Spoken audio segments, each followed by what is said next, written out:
Alright guys, so I was running around this level. It's called the Sleeping Village. I don't know where I'm going to put this video, either before or after it, but either way, there's a library here, and there's actually a couple books you can read. So I figure I'd read those and make this episode about the history of Gallowmere. Just to get a little more in-depth with the story here.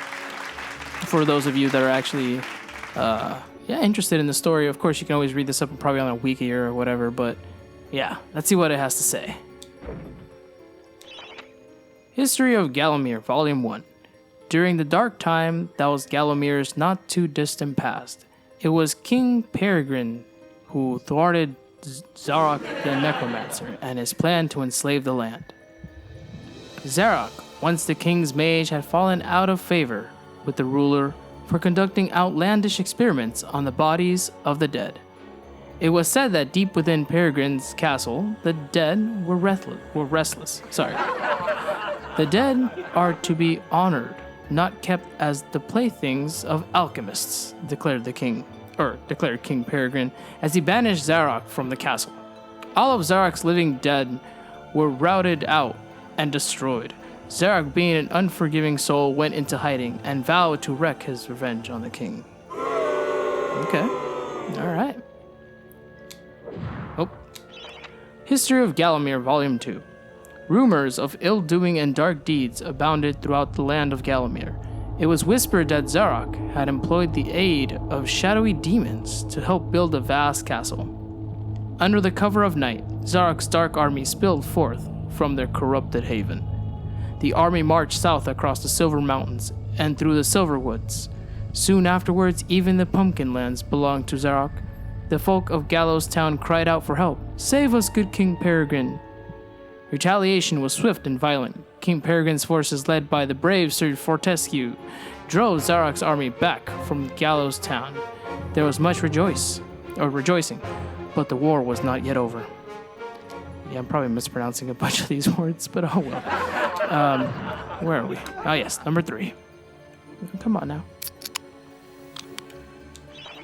History of Gallowmere, Volume 3. News that Zarok's army had now taken the floodlands caused much concern. From this vantage point, Zarok could march west to take the Enchanted Forest. This sacred place would prove a bitter defeat if it fell into the hands of the evil sorcerer. It was Sir Daniel Fortesque who once again led the king's militia to rid the demon host from the land. Yet the evil wizard was cunning and had prepared an ambush. A titanic battle ensued, of which history has never seen the like. It is said that the day would have gone to Zarok, but for the skill and valor of one man, Fortesque, led the charge deep into the massed ranks of the undead, felling Zarok's bodyguard, the fearful Lord Cardok, and, before finally succumbing to his own mortal wounds, slew the traitorous sorcerer with a mighty sweep of his sword.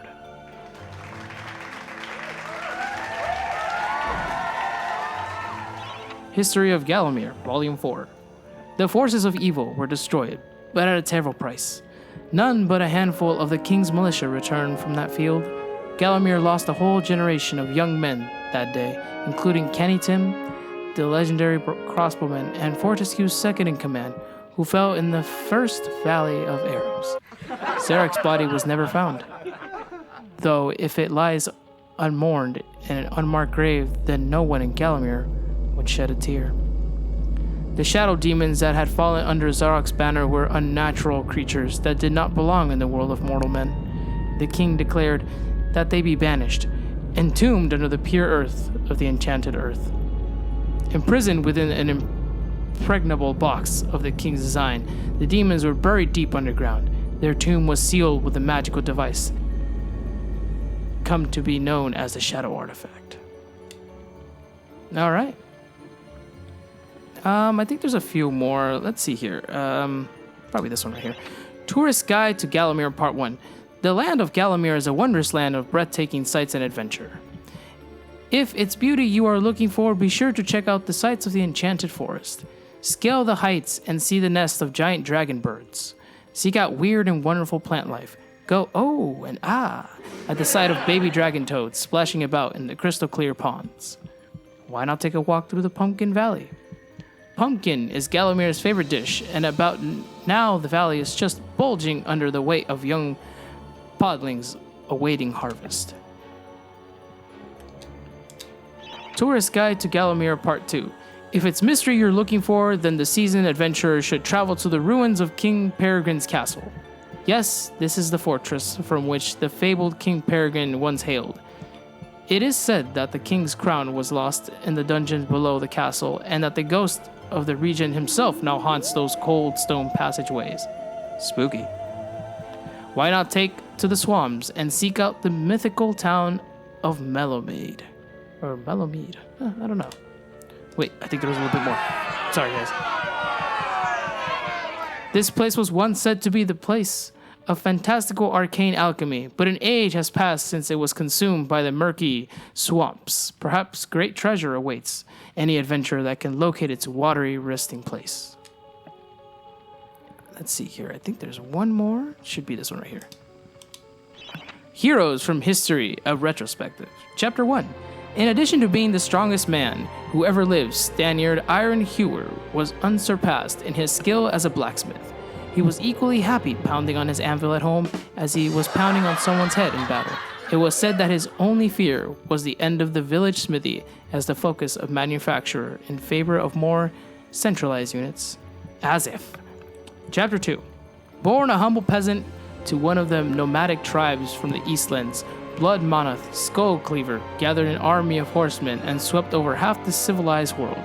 He finally died attempting a single-handed attack on a garrison in the north while armed only with the spike on his helmet.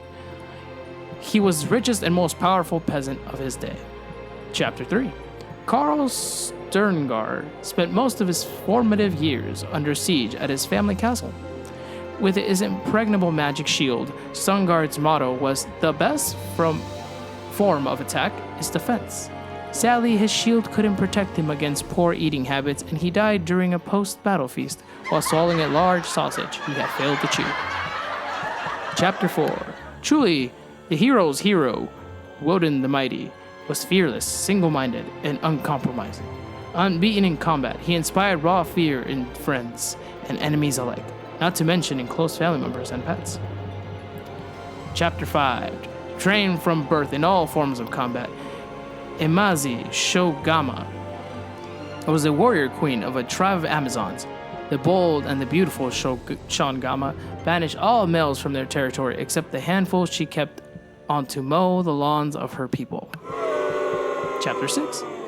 A full-time mother and homemaker, Megwin Stormbinder had to defeat her settlement from barbarian raiders while the menfolk were away on a hunting trip. She fought off repeated attacks armed only with a pitchfork and a rolling pin and with one arm holding her baby. Legend has it that the gods, impressed by her formidable courage, intervened and added thunderbolts to her arsenal. She won the battle with a couple of bolts to spare on her husband when he finally returned. Chapter 7. Dirt Steadfast was a fearsome opponent thanks to his magic sword and a firmly held belief that only women defend themselves. Real men are always on the attack. He was a friend and contemporary of Carl Stungard and was with him even to the end.